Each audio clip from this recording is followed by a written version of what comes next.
রাসূল সাল্লাল্লাহু আলাইহি ওয়াসাল্লাম ইরশাদ করেন, মান রাআনি ফাকাদ রাআনি, মান রাআনি ফিল মানাম ফাকাদ রাআনি।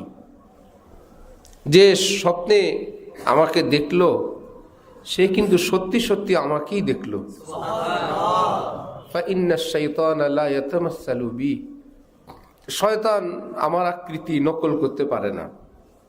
শয়তান কাউকে স্বপ্নযোগে এসে এই কথা বলতে পারবে না যে আমি নবী, কিংবা অমুক চেহারাটা এটা নবীর।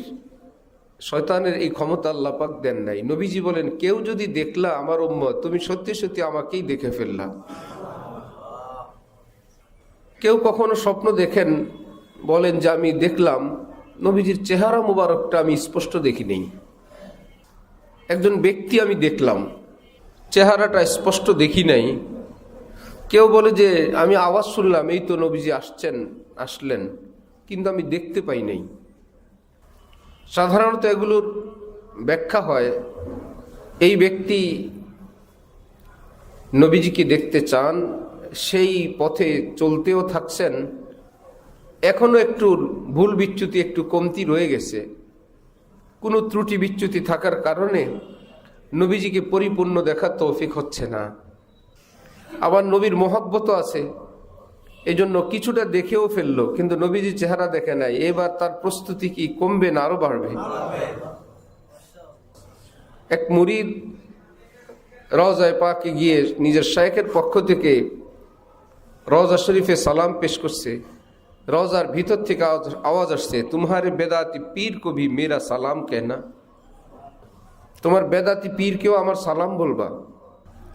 আসছেন শায়েখ, জিজ্ঞাসা করছেন, সালাম পৌঁছাইছো? জি পৌঁছাইছি।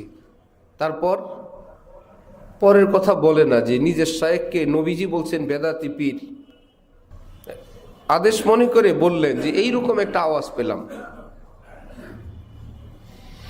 শায়েখ তখন বুঝতে পারছেন যে তিনি বেদাতি পীর বলতে হক মানুষ, সহি মানুষ, কোনো একটা আমলের ত্রুটি ছিল।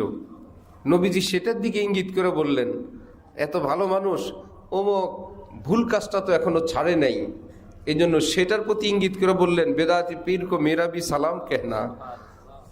লোকটা তো ভালো, কিন্তু একটা কাজ তো এখনো ছাড়ে নেই। আমাদের দাদা হজরত ওয়ালা করাচি রহমতুল্লাহ আলাই, ওনার এক মুরিদ স্বপ্নে দেখছেন রাসূলুল্লাহ সাল্লাল্লাহু আলাইহি ওয়াসাল্লামকে। মুরিদকে বললেন যে বেশ কিছুদিন থেকে তোমার শায়েখের কোনো সংবাদ পাই না। নবীজি স্বপ্নযোগে বলতেছেন, বেশ কিছুদিন থেকে তোমার শায়েখের কোনো সংবাদ আমি পাচ্ছি না। মুরিদ এসে হজরত ওয়ালা করাচি রহমতুল্লাহ আলাইহির নিকট বললেন, এই স্বপ্নে দেখছি। হজরত ওয়ালার সাথে সাথে যারা সাথী সঙ্গী ছিলেন ওনাদেরকে নিয়ে দুরূদ শরীফ পাঠ করা শুরু করছেন। পরে বললেন, আমার দুরূদ শরীফের আমল বেশ কিছুদিন থেকে অসুস্থতার কারণে ছুটে গেছে। নবীজি সেটার দিকে ইঙ্গিত করছেন, তার পক্ষ থেকে কোনো হাদিয়া আসতেছে না। বেশ কিছুদিন থেকে প্রতিদিন দুরূদ শরীফ আসতো, এখন আর তার পক্ষ থেকে দুরূদ শরীফ আসে না। সেই ভাষাটাকে নবীজি বললেন, অনেক দিন থেকে তার কোনো সংবাদ পাই না। আলহামদুলিল্লাহ, আলহামদুলিল্লাহি ওয়া কাফা ওয়া সালামুন আলা ইবাদিহিল্লাযীনা ইসতাফা, আম্মা বা'দ।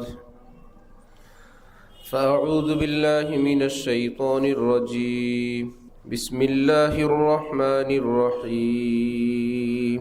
قل إن كنتم تحبون الله فاتبعوني يحببكم الله ويغفر لكم ذنوبكم والله غفور رحيم. صدق الله مولانا العظيم. وقال رسول الله صلى الله تعالى عليه وسلم, من أحب سنتي فقد أحبني ومن أحبني كان معي في الجنة أو كما قال رسول الله صلى الله تعالى عليه وسلم. محترم মুসল্লিয়ান কিরাম, আমি আল্লাহ পাক রব্বুল আলামিনের পবিত্র কালামের অংশ বিশেষ তেলাওয়াত করলাম। এবং হযরত রাসূল করিম সাল্লাল্লাহু আলাইহি ওয়াসাল্লামের একখানা হাদিস শরীফ পাঠ করলাম। আল্লাহ পাক কোরআন শরীফ এবং হাদিস শরীফের কামিল হেদায়েত আমাদের সকলকে নসিব ফরমান। কোরআনে পাক এবং হাদিসে পাকের নূরে আমাদের জীবনকে সুন্দর করা তৌফিক দান করেন।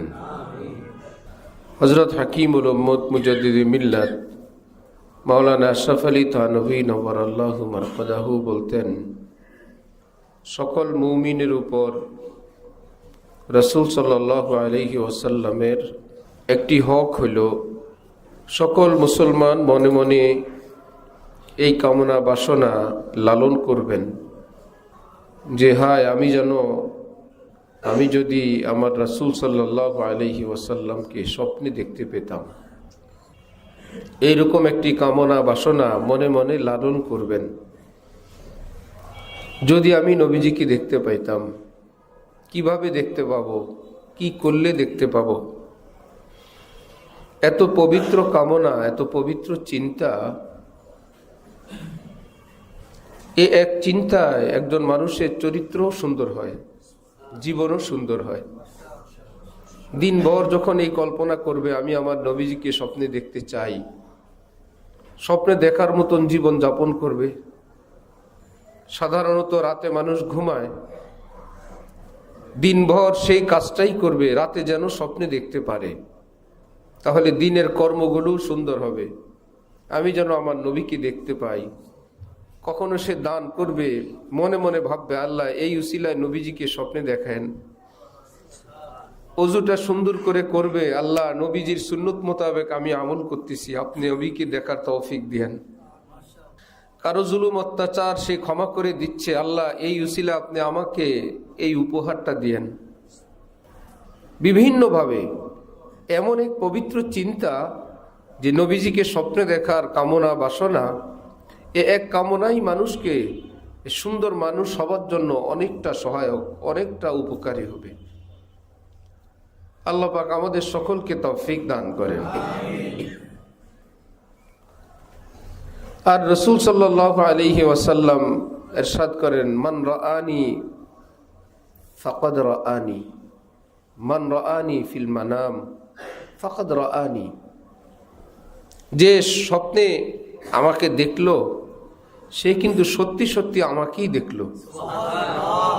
ফাইন্নাশ শাইতানা লা ইয়াতামাসসালু বি, শয়তান আমার আকৃতি নকল করতে পারে না। শয়তান কাউকে স্বপ্নযোগে এসে এই কথা বলতে পারবে না যে আমি নবী, কিংবা অমুক চেহারাটা এটা নবীর। শয়তানের এই ক্ষমতা আল্লাহ পাক দেন নাই। নবীজি বলেন, কেউ যদি দেখলা আমার উম্মত, তুমি সত্যি সত্যি আমাকেই দেখে ফেললা। কেউ কখনো স্বপ্ন দেখেন, বলেন যে আমি দেখলাম নবীজির চেহারা মুবারকটা আমি স্পষ্ট দেখি নেই। একজন ব্যক্তি আমি দেখলাম, চেহারাটা স্পষ্ট দেখি নাই। কেউ বলে যে আমি আওয়াজ শুনলাম, এই তো নবীজি আসলেন, কিন্তু আমি দেখতে পাই নাই। সাধারণত এগুলোর ব্যাখ্যা হয়, এই ব্যক্তি নবীজিকে দেখতে চান, সেই পথে চলতেও থাকছেন, এখনো একটু ভুল বিচ্যুতি, একটু কমতি রয়ে গেছে। কোনো ত্রুটি বিচ্যুতি থাকার কারণে নবীজিকে পরিপূর্ণ দেখার তৌফিক হচ্ছে না। আবার নবীর মহব্বতও আছে, এই জন্য কিছুটা দেখেও ফেললো, কিন্তু নবীজির চেহারা দেখে নাই। এবার তার প্রস্তুতি কি কমবে না আরো বাড়বে?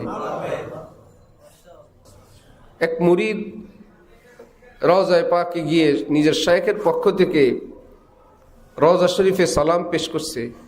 রওজার ভিতর থেকে আওয়াজ আসছে, তোমারে বেদাতি পীর কো ভি মেরা সালাম কেনা, তোমার বেদাতি পীরকেও আমার সালাম বলবা। আসছেন শায়েখ, জিজ্ঞাসা করছেন সালাম পৌঁছাইছো? জি পৌঁছাইছি। তারপর পরের কথা বলে না যে নিজের শায়েখকে নবীজি বলছেন বেদাতি পীর। আদেশ মনে করে বললেন যে এইরকম একটা আওয়াজ পেলাম। শায়েখ তখন বুঝতে পারছেন যে তিনি বেদাতি পীর বলতে হক মানুষ, সহি মানুষ, কোনো একটা আমলের ত্রুটি ছিল। নবীজি সেটার দিকে ইঙ্গিত করে বললেন, এত ভালো মানুষ, অমুক ভুল কাজটা তো এখনো ছাড়ে নাই, এই জন্য সেটার প্রতি ইঙ্গিত করে বললেন, বেদাতি পীর কো মেরা ভি সালাম কেহনা। লোকটা তো ভালো, কিন্তু একটা কাজ তো এখনো ছাড়ে নেই। আমাদের দাদা হজরত ওয়ালা করাচি রহমতুল্লাহ আলাই, ওনার এক মুরিদ স্বপ্নে দেখছেন রাসূলুল্লাহ সাল্লাল্লাহু আলাইহি ওয়াসাল্লামকে। মুরিদকে বললেন যে, বেশ কিছুদিন থেকে তোমার শায়েখের কোনো সংবাদ পাই না। নবীজি স্বপ্নযোগে বলতেছেন, বেশ কিছুদিন থেকে তোমার শায়েখের কোনো সংবাদ আমি পাচ্ছি না। মুরিদ এসে হজরত ওয়ালা করাচি রহমতুল্লাহ আলাইহির নিকট বললেন, এই স্বপ্নে দেখছি। হজরত ওয়ালার সাথে সাথে যারা সাথী সঙ্গী ছিলেন ওনাদেরকে নিয়ে দুরূদ শরীফ পাঠ করা শুরু করছেন। পরে বললেন, আমার দুরূদ শরীফের আমল বেশ কিছুদিন থেকে অসুস্থতার কারণে ছুটে গেছে। নবীজি সেটার দিকে ইঙ্গিত করছেন, তার পক্ষ থেকে কোনো হাদিয়া আসতেছে না। বেশ কিছুদিন থেকে প্রতিদিন দুরূদ শরীফ আসতো, এখন আর তার পক্ষ থেকে দুরূদ শরীফ আসে না। সেই ভাষাটাকে নবীজি বললেন, অনেক দিন থেকে তার কোনো সংবাদ পাই না।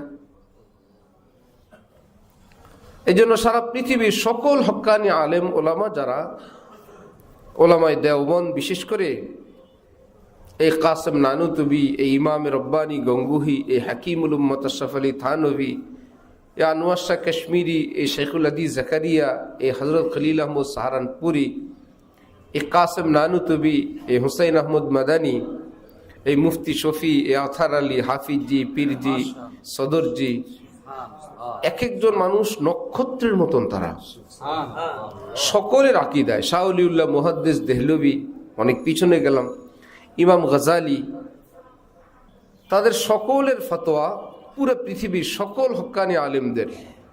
সমস্ত নবীগণ নিজ নিজ কবরে জীবিত আছেন। তারা আল্লাহ পাকের পক্ষ থেকে বিশেষভাবে রিজিক প্রাপ্ত হন, আল্লাহ পাক তাদেরকে রিজিক পৌঁছান এবং তারা সেখানে বিশেষ বন্দিগি করেন। তারই ধারাবাহিকতায় কেউ যদি রওজায়ে পাকে নবীজির দরবারে সালাম পেশ করেন, নবীজি সেটা ভিতর থেকে স্পষ্ট শুনতে পান এবং তিনি ভিতর থেকে জবাব দেন। টাকা পয়সা থাকলে একটু সালাম দিয়ে আসেন গিয়ে, যে নবীজিকে একটা সালাম দিব, আর তিনি নিজ কানে আমার সালামটা শুনবেন, জবাব দিবেন। মানুষ কত বোকা হয়, কয়েকটা টাকা হইলে সিঙ্গাপুর যায়, থাইল্যান্ড যায়, ব্যাংকক যায়, ইন্ডিয়া যায়। আর এমনি ভিক্ষা করেও মদিনা যাওয়া উচিত, কারণ রওজায়ে পাকের মর্যাদা, যে রওজার ভিতরে নবীজি আছেন, পুরা পৃথিবীর সব কিছুর চেয়ে বেশি। এমনকি আল্লাহ পাকের ঘর কাবা, আল্লাহ পাকের আরশের চেয়ে রওজার দাম বেশি। সহজ থিওরি হইল, আল্লাহর পরে বড় কি আরশ না নবী? নবী কোথায়, আরশে না রওজায়? আল্লাহর পরে বড় তো আরশ না, আল্লাহর পরে বড় কে? নবী। তিনি কি আরশে না রওজায়? তিনি যেখানে, সেটাই দামি।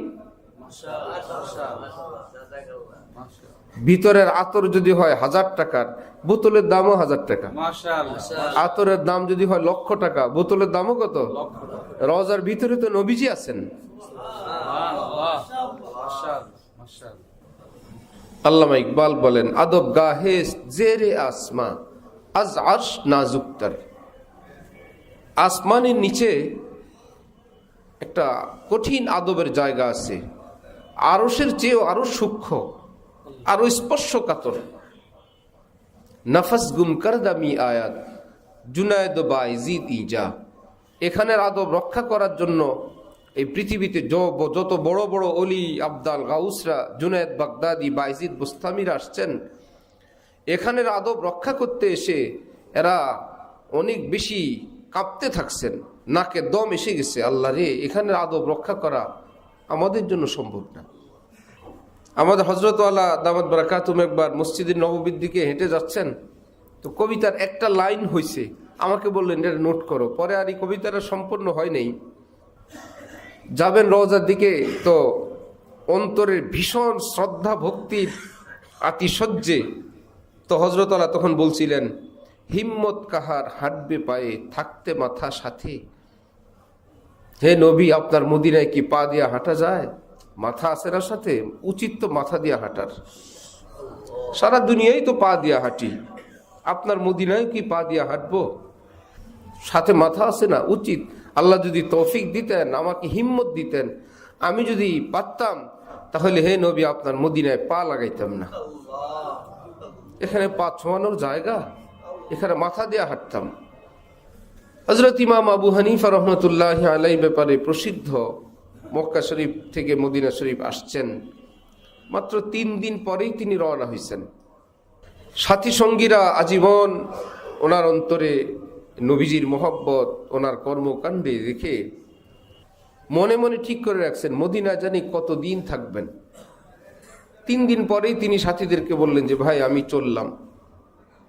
ওনার সঙ্গে অনেকেই রওনা হইলেন। বেশ কিছু দূর গিয়ে এবার এক জায়গায় থামলেন, অজু ইস্তিনজা করলেন। কেউ বুঝতে পারে নাই। পরে ওনাকে জিজ্ঞাসা করা হলো, মাত্র 3 দিন মদিনায় থাকলেন, আমরা ভাবছি আপনি আরো কতদিন থাকবেন। বললেন যে ভাই আমারও ইচ্ছা ছিল, কিন্তু আমি আর টিকতে পারতেছিলাম না, আমি একবারও পেশাব পায়খানা করিনি। এই 3 দিনে আমি একবারও পেশাব পায়খানা করিনি, আমার সাহস হয় নাই, আর প্রেসারে চাপে আমি টিকতে পারি নাই। এই জন্য নবীজির মদিনার বাইরে চলে আসছি। তখন সাথীরা ভাবছেন আমরা যে এইভাবে ওনাকে ভাবছিলাম তার চেয়ে তো উনি অনেক ঊর্ধ্বে, বেশি থাকলেই হয় না, মহব্বতের সঙ্গে থাকছেন। বছর বছর থাকলেই কি, অন্তরে যদি সেরকম শ্রদ্ধা না থাকে। আর তিনি 3 দিন থাকলেন, তো কিভাবে থাকলেন? হযরত ইমাম মালিক রহমতুল্লাহ আলাইহি মদিনার বড় পাগল ছিলেন। উনি ছিলেন আরবের ইমামে আজম, হিজাজের ইমামে আজম ছিলেন ইমাম মালিক। ইরাক, কুফা ওই অঞ্চলে ইমাম আজম নামে ইমাম আবু হানিফা। ওই সময় ইমাম আজম বলতে দুজনকে ইমামে আজম বোঝানো হইতো। পরবর্তীতে ইমাম আবু হানিফার নামে এটা প্রসিদ্ধ হয়ে গেছে, বিশেষ করে আমাদের অঞ্চল। অনেক বড় হাদিসের কিতাব লিখছেন মুয়াত্তা ইমাম মালিক। যেই হাদিসের ব্যাখ্যা গ্রন্থ লিখছেন শেখুল হাদিস জাকারিয়া সাহেব রহমতুল্লাহ আলাইহি আউজাজুল মাসালিক। এত বড় 18 খণ্ড, অনেক বড় মানুষ পৃথিবীতে। অল্প বড় হইলে ওনাদের নাম মসজিদের নববীতে খোদাই করে লেখানো। মসজিদের নববীর গায়ে সাহাবাই কেরামের নাম বিভিন্ন জায়গায় গোল গোল করে লেখা। এর মধ্যে 4 ইমামের নামও লেখা, ইমামে আজম আবু হানিফা, ইমাম মালিক, ইমাম শাফি, ইমাম আহমদ ইবনে হাম্বল। পৃথিবী তাদেরকে কিভাবে বরণ করলে ওনাদের নামটা সেখানে যায়। থাকতেন মদিনায়। মদিনা থেকে তো মক্কা শরীফ আমাদের তুলনায় কাছে, অনেকের তুলনায় কাছে। চাইলে তো বারবার যেতে পারতেন। জীবনে হজ করছেন একবার। হযরত ইমাম মালিক হজ করছেন জীবনে মাত্র। কি ব্যাপার, উনি মদিনা শরীফ থেকে বের হতেন না। কারণ সুন্নত হলো যার যে এলাকায় মৃত্যু হয় ওখানে দাফন হয়ে যাওয়া সুন্নত। লাশ টানাটানি করা সুন্নতের খেলাফ। লাশ দিয়ে কি করবেন? কাছে এনে কি কেউ রাখতে পারে? কবরের নিচেই তো দেওয়া দেয়। তো কবরের উপরে মাটি রেখে কি হবে? এটা কবর, তো কবর কি হইল ভাই? কবর যদি হয় মদিনায়, এটা আমার আপনার বাঁশ ঝাড়ের কবরের চেয়ে উত্তম কবর না? কপাল এত খারাপের খারাপ, মদিনায় মৃত্যু হইলে লাশ দেশে নিয়ে আসে পুকুর পাড়ে কবর দেওয়ার জন্য। মক্কা শরীফে পাইতো জান্নাতুল মালা, জান্নাতুল মুআল্লা, সেই কবরস্থান পাইতো। সেটা না পাক, মক্কার কবর তো পাইতো। সেখান থেকে লাশ প্যাকেট করে 15 দিন 1 মাস পরে নিয়ে আসছে। কি ভাগ্য! আমাদের লাশটা আমাদের দেখা দরকার। এই জন্য হযরত থানবী বলতেন আবেগ একটা জিনিস সকল মানুষের মধ্যে আছে, আবেগের উপর বিবেককে রাখা চাই। আবেগকে কন্ট্রোল করবে বিবেক, আর বিবেককে কন্ট্রোল করবে শরীয়ত। বিবেককে কন্ট্রোল করবে কে? বিবেকে আসলেও চলবে না, বিবেকের ওস্তাদ আছে। আবেগে আসলে হবে না, আবেগের কি আছে? ওস্তাদ আছে। কে? বিবেক। আর বিবেক পর্যন্তই শেষ না বিবেকের ওস্তাদ আছে? অমুসলিমদের বিবেক পর্যন্ত শেষ। আর মুসলমানদের বিবেকেরও কি আছে? ওস্তাদ আছে। শরীয়ত কি বলে? এদের তো শরীয়ত নাই, এদের মাথায় যা আসে এই পর্যন্তই। আমরা বলি আমাদের মাথার উপরেও মাথা আছে, যার জন্য আমাদের হুকুম আহকাম বিধানাবলী এগুলো আমাদের বানানো না, এগুলো আল্লাহর বানানো। আর পশ্চিমা দুনিয়ায় কাফের মুশরিকদের যত আইন কানুন আসমান থেকে না নিজেদের বানানো, সব নিজেদের বিবেকের বানানো। আর মুসলমানদের আইন কানুন কি বিবেকের বানানো না আসমান থেকে? আসমান থেকে। এই জন্য বেশ কম। আসমানি বিধান জমিনওয়ালারা কতটুকুন সাপোর্ট করতে পারে? কিছু বুঝে, বাকিটা আর কাজ করে না, আর সাপোর্টই করবে না। সাপোর্ট করবে না বলে আল্লাহ পাক বলছেন, খবরদার এটাকে বুঝার জন্য তুমি তোমার মাথাকে কাজে লাগাও না, মাথা হ্যাং হয়ে যাবে, নষ্ট হয়ে যাবে। যে মাথা দিয়ে এটাকে বুঝার চেষ্টা করি। আল্লাহ পাক বলেন, আল্লাযীনা ইউমিনুনা বিল গায়বি, আমার ইমানদার বান্দারা গায়েবের উপর ঈমান আনে। ঈমানের মাধ্যমে আমার কথা, আমার নবীর কথা, পরকালের কথা, অদেখা কথাগুলো তারা বিশ্বাস করে। মাথার মাধ্যমে না, ঈমানের মাধ্যমে। কারণ মাথায় ধরবে না। যাই হোক, আবেগ তো সকলের মধ্যে আছে। আবেগের উপরে বিবেক, বিবেকের উপরে কি? শরীয়ত। আবারও বলছি, আবেগ সকলের মধ্যে আছে, আবেগের উপরে কি? বিবেক। বিবেকের উপর কি? শরীয়ত। সিদ্ধান্ত চূড়ান্ত হবে শরীয়তের পক্ষ থেকে, আবেগেও না, বিবেকেও না। এই জন্য কেউ যদি দূর দেশে ইন্তেকাল হয় আর সুন্নত মোতাবেক সেখানেই দাফন হয়ে যায়, তার আত্মীয় স্বজনরা তাকে সুন্নত মোতাবেক সে এলাকায় দাফন করে দিলেন। হাদিসে পাকে আছে, আল্লাহ পাক ওই মুমিন বান্দা বান্দিকে ডেকে বলেন, সবাই তো নিজের প্রতিবেশীর কাছেই দাফন হয়, তার আত্মীয় স্বজনরা তার দেখাশোনা করে, তুমি তো এমন জায়গায় দফন করা হইলা, সমাধি তো তোমাকে দেখার তো কেউ নাই, তোমার প্রতিবেশী তো কেউ নাই, চলো আমি আল্লাহ তোমার প্রতিবেশী হয়ে গেলাম। তাহলে ওই মুর্দা বেচারার জন্য লোকসান হইল না লাভ হইল? ওই লাভটা থেকে টানাটানি করে তাকে লোকসানের মধ্যে ফেলে না, আল্লাহর প্রতিবেশী বানানো যাবে না, আমাদের প্রতিবেশী বানাইতে হবে। হযরত আব্বাস রাদিয়াল্লাহু তাআলা আনহুর ইন্তেকাল হলে ওনার ছেলে আব্দুল্লাহ ইবনে আব্বাস, অনেকে নিজেদের ছেলের নাম রাখে আব্দুল্লাহ ইবনে আব্বাস। আমরা হাসবো না কানবো না চিৎকার দিয়ে কোনো দিক ভাইগে যাব? আব্দুল্লাহ ইবনে আব্বাস কি একজনের নাম না দুইজনের নাম? একজন হলো আব্দুল্লাহ, আরেকজন কি? আব্বাস। ইবিন অর্থ ছেলে, আব্দুল্লাহ যিনি আব্বাস সাহেবের ছেলে। এই দুইটা মানুষ, বাপ ছেলে দুইজন মানুষের নাম রাখে, আবার মধ্যখানে ইবিন ঢুকায় বলে ওনার নাম কি? আব্দুল্লাহ ইবনে আব্বাস। ঠিক আছে। নাম রাখে বেলাল হাবশি। নাম কি? বেলাল হাবশি। কি নাম না এলাকার নাম? হাবশা একটা জায়গা, আবিসিনিয়া, সাউথ আফ্রিকার। উনি সে এলাকার বাসিন্দা ছিলেন, ওনার নাম কি? বেলাল। হাবশি হইল তার দেশের নাম, এই হিসাবে হইল বেলাল যিনি হাবশার বাসিন্দা। বাঙালির বাচ্চা কি হাবশি না বেলাল বাঙালি? বাংলাদেশি মানুষ কি বেলাল হাবশি হবে না বেলাল বাঙালি? বেলাল বাঙালির নাম রাখে বেলাল হাবশি। কেউ তো জিজ্ঞাসা করে না কাউকে, সব বেটা হয়ে গেছে।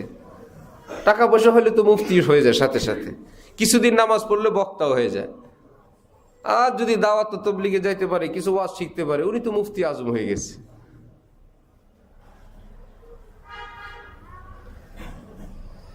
তকি ওসমানী নাম ভালো লাগছে, ছেলের নাম রেখে দিছে তকি ওসমানী। ভাই জানা তো উচিত ওসমান কি। ওনার নাম তকি। ওনারা হযরত উসমান রাদিয়াল্লাহু তাআলা আনহুর বংশধর, সাহাবী হযরত উসমান রাদিয়াল্লাহু তাআলা আনহুর বংশধর। এই কারণে ওনারা ওসমানী। ওনার ভাই রফি ওসমানী, ওনার আব্বা শফি ওসমানী। ওসমানী কি নাম না বংশ? আপনি চৌধুরী সাহেব, পাদ্রী সাহেব, অমুক ফকির বাড়ি, অমুক ঠাকুর বাড়ির লোক, আপনি তকি ওসমানী হলেন কিভাবে? তকি ওসমানী ভালো লাগছে। ওই ভালো লাগতে লাগতে লাগতে লাগতে কি নাম রাখছে? তুকাস জীবান রাখছে না একজনে, কি ব্যাপার? বলে এতবার আল্লাহ বলছেন কোরআন শরীফে, নিশ্চয়ই এটা আল্লাহর কোনো পছন্দের কিছু। কি? ফাবিআইয়ি আলাই রাব্বিকুমা তুকাজ্জিবান নাম। আল্লাহ আল্লাহ আমাদেরকে বুঝ দান করেন। হযরত ইমাম মালিক রহমতুল্লাহি আলাইহি জীবনে হজ করছেন একবার। এই ভয়ে আমি যদি মদিনা ছেড়ে যাই, আমার যদি সেখানে মৃত্যু হয়ে যায়, তাহলে তো আমাকে আমার সাথী সঙ্গীরা, এবং সেই যুগ তো পবিত্র যুগ, আমার তো টানার হেসা করবে, আমাকে তো মদিনার কবর আমি পাবো না। এই জন্য হজ করে জলদি জলদি মদিনা এসে ঢুকছেন। ভাই, মৃত্যু হইলে আমার এখানেই হবে, এবং আল্লাহ পাক কবুলও করছেন। মদিনায় তার ইন্তেকাল হয়েছে, জান্নাতুল বাকিতে তার কবর। হযরত আব্দুল্লাহ ইবনে আব্বাস রাদিয়াল্লাহু তাআলা আনহু উনি বলেন, আমার আব্বা হযরত আব্বাসের ইন্তেকাল হলে বিভিন্ন জন আমাকে বিভিন্নভাবে সান্ত্বনা দিলেন, ভাই মৃত্যু একদিন আসেই, মৌত আল্লাহর হাতে, আল্লাহ যখন চান নিয়ে যাবেন, ইত্যাদি ইত্যাদি। উনি বলেন, গ্রাম থেকে একজন সাহাবী আসছেন, খুব সহজ সরল ভাষায় আমাকে বললে, রে আব্দুল্লাহ, কান্নাকাটি করো কেন? তোমার বাবা এতদিন তোমাদের কাছে ছিলেন, এখন আল্লাহর কাছে গেছেন। উনি তো ভালো জায়গায় গেছেন। হ্যাঁ, বাবা কি খারাপ জায়গায় গেল না ভালো জায়গায় গেল? তো তুমি বাবা ভালো জায়গায় গেলেন, এই জন্য কাঁদতে হয়? উনি বলেন, ভালো তো, আমরা ভাবতেছি বাবা কবরে চলে গেছেন, বাবা তো আল্লাহর কাছে গেছেন। হযরত নিজামউদ্দিন আউলিয়া রহমতুল্লাহি আলাইহির জানাজা যখন কবরের দিকে নেওয়া হচ্ছে, ওনার খাদেম পিছনে পিছনে দৌড়াইতেছেন। আমরা দুইজন একত্রে ছিলাম, আপনি আল্লাহর মহব্বতে ছটফট করতেন, আমি পাশে থাকতাম, দেখতাম।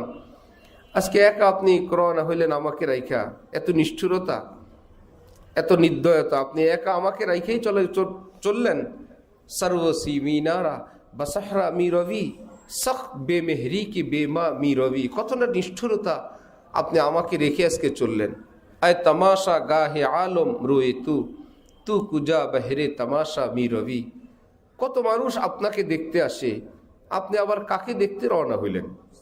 আপনাকে দেখার জন্যই তো হাজারো মানুষ আসে, আপনি আবার কাকে দেখার জন্য রওনা হইলেন? হযরত থানবী লিখছেন, কাফনের কাপড়ে ভিতর থেকে শাহাদাত আঙ্গুল উপরের দিকে উঠছে, যে আমি আমার আল্লাহকে দেখার জন্য রওনা হয়েছি, আল্লাহর কাছে রওনা হয়েছে। তাহলে বান্দা মৃত্যু হয়ে গেলে কার কাছে যায়? হ্যাঁ, নেক বান্দা হইলে তো কপাল আর কপাল, গুনাহগার হইলে তো ভাই আতঙ্ক আর আতঙ্ক, ভয় আর ভয়। ওই সাহাবী এসে বললেন, আব্দুল্লাহ তুমি কেন কান্না করো? তোমার বাবা তো আল্লাহ পাকের নিকট গেলেন, এতদিন তোমাদের কাছে ছিলেন, এখন তিনি আল্লাহর কাছে গেছেন। আরেকটা কথা শুনো, তোমার বাবা ছিলেন যতদিন, তোমার অভিভাবক হিসেবে তিনি ছিলেন। তোমার বাবাকে উঠায় নিয়ে এখন তোমার অভিভাবক আল্লাহ হয়ে গেছেন। তোমার জন্য ভালো হইল না? তোমার অভিভাবক আল্লাহ হয়ে গেছেন, তোমার জন্য ভালো হইল, তোমার আব্বার জন্য ভালো হইল। তিনি বলেন, এই কথা শুনে আমার মনের যত কষ্ট ছিল সব দূর হয়ে গেছে। হাদিসে পাকে আছে, আল মাউতু তুহফাতুল মুমিন, মৃত্যু তো মুমিনের উপহার। মৌত একজন মুমিনের জন্য গিফট, আল্লাহ পাকের পক্ষ থেকে উপহার। বান্দা আসবা আমার নিকট, চলো তোমার জন্য উপহারের গাড়ি পাঠিয়ে দিলাম, এই গাড়িতে করে তুমি আমার কাছে আসো। এতদিন সেজদা করলে আমাকে দেখো নাই, এতদিন রুকু করো দেখো নাই, আমাকে ডাকো দেখো নাই, কবরে আসলে জান্নাতে গেলে আমাকে দেখতে পারবা। তাহলে তো এক কদম আগায় গেল। আমি আপনি এখনো দূরে আছি, যে কবরে চলে গেল সে এক ধাপ আগায় চলে গেছে, যে আল্লাহ পাককে দেখার জন্য একটা ধাপ তার শেষ হয়ে গেছে। আরেক হাদিস আছে, আল মাউতু জাসরুন ইউসিলুল হাবিব ইলাল হাবিব, মৃত্যু একটা ব্রিজ, যেই ব্রিজ বান্দাকে তার প্রিয় আল্লাহ পর্যন্ত পৌঁছায় দেয়। এই ব্রিজটা পার না হইলে সে আল্লাহর কাছে যেতে পারবে না। আমাদের উস্তাদ হযরত মাওলানা আব্দুল মজিদ ঢাকুবি হুজুর রহমতুল্লাহি আলাইহি লালবাগ ছিলেন আজীবন। তিনি কেবল বলতেন, দোস্তজি আসলেন না? প্রশ্ন করা হইতো, কে আপনার দোস্ত? বলতেন, আজরাইল সাহেব। হযরতের কামরাঙ্গীচরের বাড়ি, ছেলেরা আছেন সেখানে, জামাইরা, বড় বড় আলেম সবাই, আল্লাহ ওনাদেরকে খায়ের, বরকত, আফিয়তের সঙ্গে খুব হায়াতে বরকত দান করেন। তো আজরাইল আপনার দোস্ত হয়? তিনি বলতেন, হ্যাঁ দোস্ত তো, উনি না আসলে তো আমি আমার আল্লাহর কাছে যেতে পারবো না, উনি তো আমাকে এখান থেকে নিয়ে আল্লাহর কাছে নিয়ে যাবেন। যিনি এত বড় উপকারটা করবেন তিনি কি আবার দোস্ত হয় না? দোস্ত আসলেই জিজ্ঞাসা করব, দোস্ত এত দেরি করলেন কি? বাকি বক্কা খেয়ে মানুষের টাকা মেরে সব ঝই ঝামেলা হিসাব নিকাশ বাকি রেখে বসে আছে, না প্রস্তুত হয়ে একদম রেডি? আসলেই চলে যাবো, একদম ব্যাগ বুক রেডি করে রেডি, ডাক দিলে আসবো। জিদ্দা আল বালাদ একটা জায়গা আছে সৌদি আরবে, মক্কা শরীফ থেকে আসলে ওখানে গাড়ি গুড়ি নামায় থামায়, এখন ভেঙে চুরে সব একদম খালি করে ফেলছে। তো কতগুলো লোক দেখি ব্যাগ নিয়ে বসে আছে, কেউ মহিলা নিয়ে বসে আছে, কেউ বাচ্চা নিয়ে বসে আছে, এবং বসে আছে যে ঢং ঢাঙে বোঝা যায় অনেক দিন থেকেই বসে আছে। বাঙালিদের কাছে জিজ্ঞাসা করলাম এরা কারা? বললো এরা অবৈধ বাঙালি, পাসপোর্ট কাগজপত্র ভিসা ভুসা নাই, অবৈধভাবে এতদিন থাকছে, মেয়াদ শেষ হয়ে গেছে কবে, কেউ পাসপোর্ট ফেলেই দিছে, এরা এখন দেশে যেতে চায়। তো কোনোভাবেই তো দেশে যেতে পারবে না, প্রসেসিং করে যাওয়া অনেক কষ্টের। একটাই ব্যবস্থা, এদেরকে পুলিশ ধরবে, ধরে কিছুদিন শাস্তি মাস্তি দিয়ে দেশে পাঠায় দিবে। এরা ধরা দেওয়ার জন্য বসে রয়েছে যে আমাদেরকে ধরেন, দেশে পাঠান। পুলিশ যখন টের পাইল সরকারি খরচে ফাও দেশে যাইতে চাও, ধরবো না, এরা ব্যাগ নিয়ে বসে রয়েছে, আমরা ধরেন, ধরে না। দোকানে পাটে, অফিস আদালতে সন্দেহ হইলে কাপত করে ধরে, ধরে অল্প দিনের মধ্যে দেশে পাঠায় দেয়। আর এই বেচারারা দেশে আসার জন্য ব্যাগ নিয়ে বসে রয়েছে, এদেরকে ধরে না। এই বেচারা সব গুছায় গাছে রেডি না, আসলেই খুশি হবে যে যাক আমারে ধরছে, এখন আমারে দেশে পাঠাবে, সে খুশি হয়ে যাবে। ধরলে সে খুশি, ধরে না। হযরত ডাকিব হুজুর এরকম গুছগাছ করে বসেছিলেন, আজরাইল ধরলে আমি খুশি, ধরলেই তো আমার দেশে পাঠাবে। সুবহানাল্লাহ, আমি তো এখানে বেড়াইতে আসছিলাম, এখন তো নিজে যেতে পারবো না, আমাকে ধরলে যে আসবে আজরাইল, সে আইসা আমার আখিরাতে পাঠাইতে পারবে। এই ছাড়া আর কোনো প্রসেস নাই, পদ্ধতি নেই। আজরাইল ধরলে আমি যাইতে পারবো, আজরাইল আসুক না, আসলেই বলবো দোস্ত এত দেরি করলেন। ওনার ছেলে কামরাঙ্গীচরে থাকেন হযরত মাওলানা ইউসুফ আব্দুল মজিদ, তারা মসজিদের খতিব ছিলেন, এখনো জীবিত আছেন। উনি বলছেন যে মৃত্যুর কিছুক্ষণ আগে হঠাৎ আব্বা হাসি দিয়ে বললেন, দোস্ত, সারা জীবন যে বলছিলেন আজরাইল আসলেই বলবেন দোস্ত দেরি করলেন, মৃত্যুর অল্প একটু আগে উনি হাসি দেয়া দরজার দিক তাকে বললেন দোস্ত। তার মানে আজরাইল আসছে, আসার পরে সারা জীবন যে অপেক্ষায় ছিল আজরাইলের দোস্ত বলে ডাক দিবেন, এই দোস্ত বলে ডাক দেওয়ার কিছুক্ষণ পরে হযরতের ইন্তেকাল হয়ে গেছে।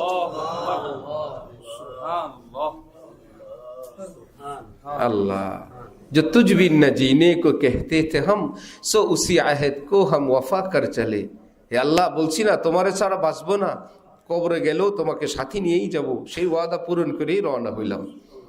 যতদিন বেঁচে ছিলাম তোমাকে সাথী নিয়েই ছিলাম, আজকে কবরে যাচ্ছি আল্লাহ তোমার প্রেম ভালোবাসা নিয়েই কবরে রওনা হইলাম, একা থাকিও নাই, একা যাবও না। এই ট্রেনিংটা আমরা প্রতিদিন ঘুমের আগে দেই। আল্লাহুম্মা বিসমিকা আমুতু আহয়া, আল্লাহ জীবিত থাকলেও তোমাকে নিয়ে থাকি, মৃত্যুবরণ করলেও তোমাকে নিয়েই মরি।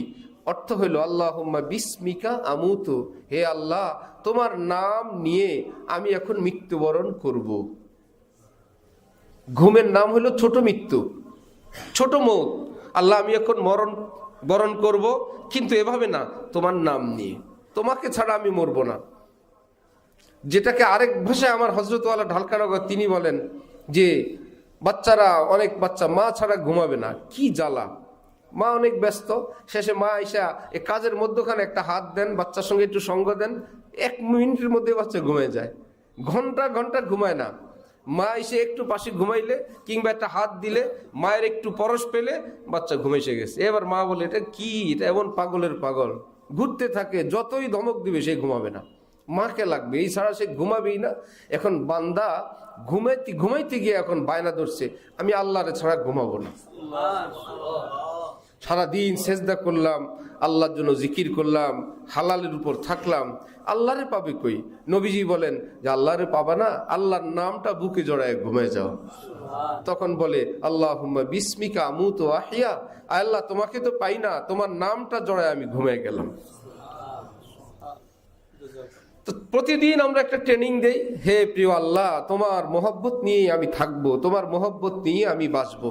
আল্লাহ আমাদেরকে সেই জীবন অর্জনের তৌফিক দান করেন। তো মদিনা শরীফের মহব্বত, হযরত ইমাম মালিক রহমতুল্লাহ আলাই একবার গেলেন, ইমামে আজম আবু হানিফা রহমতুল্লাহ আলাই মদিনায় গেলেন, তো পেশাব পায়খানা না করে 3 দিন ছিলেন, তারপরে বের হয়ে তারপরে গিয়ে ইস্তেঞ্জা করলেন। যেন মদিনা এক কঠিন আদবের জায়গা, অনেক কঠিন। মানুষ মনে করে আমাদের অন্যান্য শহরের মতন একটা শহর। বিশ্বে হাফি ছিলেন এক ব্যক্তি, জীবনভর ছিল ভুলের উপর, নেশার উপরে। একদিন কোথাও যাওয়ার সময় রাস্তায় এক টুকরা কাগজ দেখলেন, কাগজটা উঠে দেখলেন এই কাগজের মধ্যে আল্লাহ পাকের নাম। খুব কষ্ট পাইলেন যে আমার আল্লাহর নাম এভাবে পড়া। সফর ক্যান্সেল করে দিলেন, বাড়িতে আসলেন, ওই কাগজটাকে পরিষ্কার পরিচ্ছন্ন করে তাকের উপর উঠে রাখলেন। আমাদের ঘরে তো তাক আছে, কিসের? পাতিলের, ডিনার সেটের, কাপ, পিরিজের, খেলনার, পুতুলের। এই খেলনাটা প্লাস্টিকের গাড়ি, সেটাকে যেভাবে রাখে সুকেসের মধ্যে, সেগুন কাঠের সুকেস বানায়া তালা দিয়ে, এর ভিতরে প্লাস্টিকের একটা গাড়ি, কেউ একটা রিক্সা, কেউ একটা ঠেলা গাড়ি, আসে না এগুলো? নাহলে কাপ হইলো, পিরিজ হইলো, হান্ডি হইলো, পাতিল হইলো, রাইস কুকার হইলো, যাই হইলো। কোরআন শরীফ ওই ঘরেই খোলা একটা তাকের মধ্যে সুকেসের উপরে ফেলানো, উপরে ধুলা বালি ময়লা। কোরআন শরীফের কোনো সুকেস নেই, কোরআনে পাকের জন্য গ্লাসওয়ালা কোনো বক্সও নেই, কোরআন শরীফের কোনো জামাও নেই। সেই জামা থাকলে সেটা ধোয়ার ব্যবস্থাও নেই। নিজের জামা আমরা ঠিকই ধুই, কোরআন শরীফকে জামাও দেই না, আর জামা দিলে সেটাকে আমরা পরিষ্কারও করি না। অথচ হাকিমুল উম্মত মাওলানা থানভী লিখছেন, কাবা ঘরের চেয়ে আল্লাহর কালামের দাম বেশি। কাবার চেয়ে আল্লাহর কালামের দাম কি?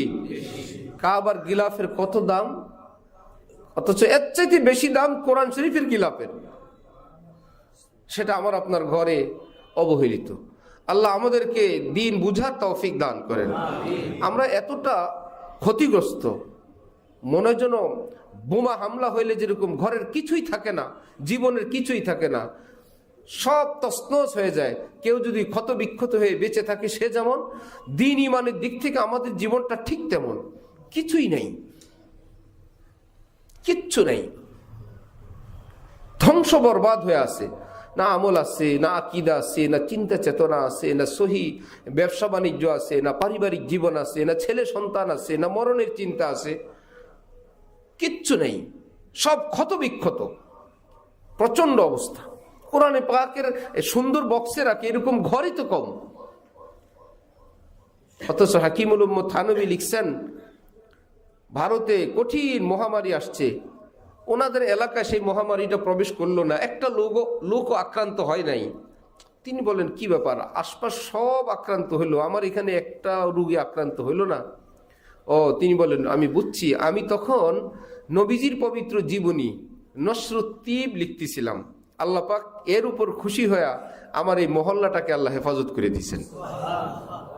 তারপর তিনি বলছেন ইনশাআল্লাহ কিয়ামত পর্যন্ত আমার এই কিতাব যেই ঘরে থাকবে, ওই ঘরকে আল্লাহ পাক মহামারীর থেকে হেফাজত করবেন।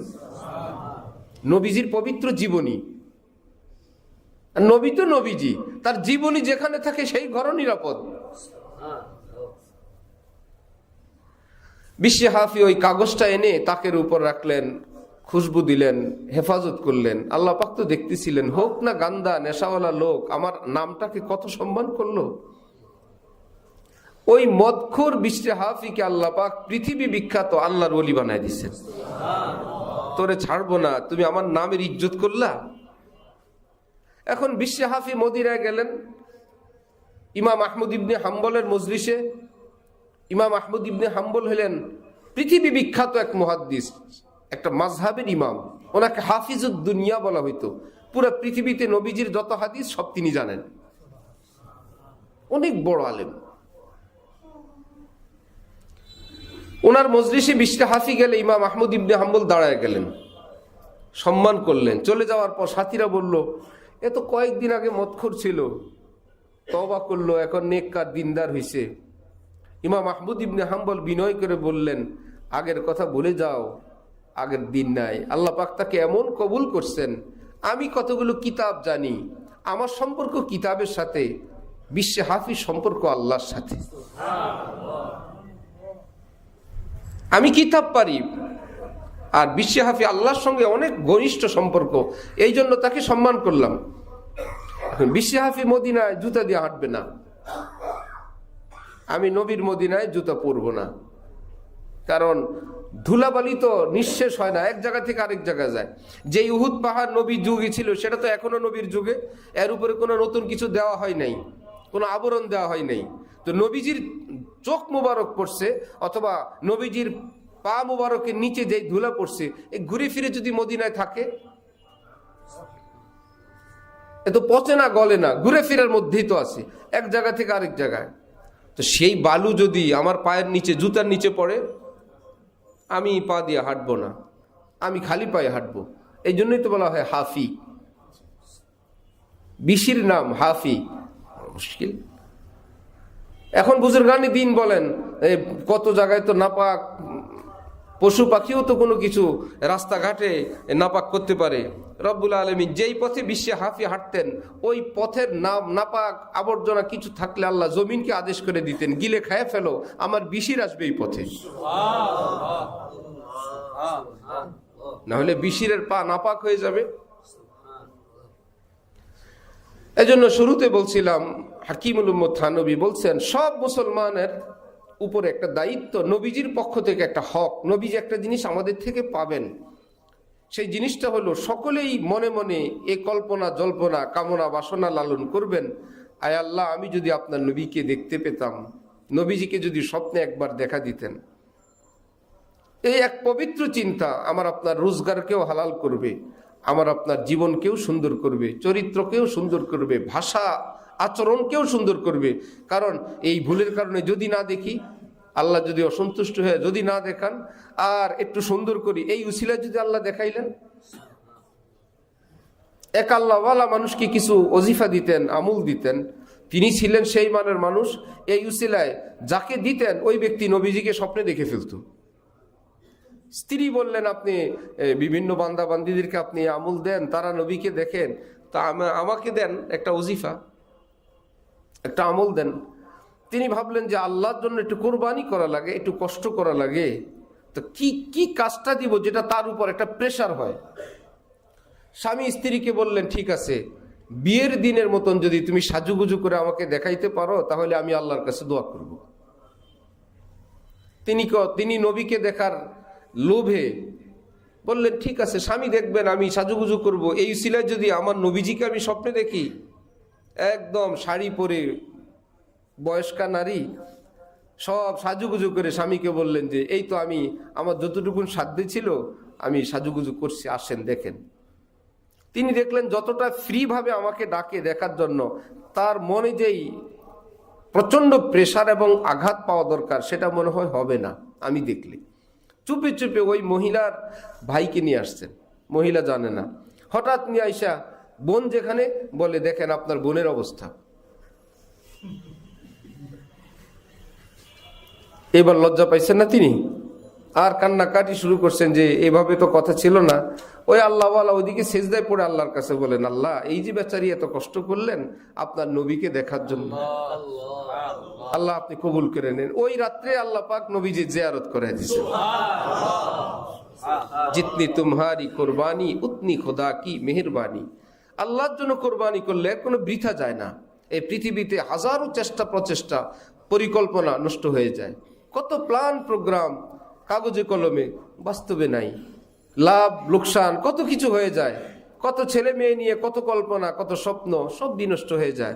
আল্লাহ পাক বলেন তিজারাতান লান তাবুর, আমার সঙ্গে ব্যবসা করলে লোকসান হয় না। আমাকে ডাক দিলেও ওটা বৃথা যায় না, চোখের পানি ফেললেও বৃথা যায় না, দান করলেও বৃথা যায় না, উপকার করলেও বৃথা যায় না, ধৈর্য ধরলেও বৃথা যায় না, কারো জুলুম অত্যাচার সহ্য করলেও বৃথা যায় না। আমি আল্লাহ নিজে কালেক্ট করি, আমি সব দেখি, আমি সবটার যথাযথ পুরস্কার দিয়ে দিই। আল্লাহ আমাদেরকে বেশি বেশি সুন্নতের উপর আমল করার তৌফিক দান করেন। কেউ যদি চান যে নবীজির রওজায় আমার নাম বেশি বেশি উচ্চারিত হোক, নবীজির কাছে আমার সংবাদটা যাক, তার জন্য আমল হলো বেশি বেশি দুরূদ শরীফ পড়বেন। নবীজিকে স্বপ্নে দেখতে চাই তো তাকওয়ার উপর চলি, গুনাহ থেকে বেঁচে থাকি, সুন্নত মোতাবেক চলি, আর বেশি বেশি দুরূদ শরীফ পড়ি। দুরূদ শরীফ এমন এক আমল, হযরত থানবী বলেন কোনো আমলের কোনো গ্যারান্টি নাই, दुरूদের গ্যারান্টি আছে। दुरूद ऐसा अमल है जो हमेशा कबूल होता है, कभी रद्द नहीं होता। दुरूद এমন আমল আল্লাহ পাক সব সময় কবুল করেন, ফেরত দেন না, এত প্রিয় আমল। আল্লাহ আমাদেরকে এই নুরানি পবিত্র জীবন অর্জন করার তৌফিক দান করেন। ওয়া আখিরু দাওয়ানা আলহামদুলিল্লাহি রাব্বিল আলামিন।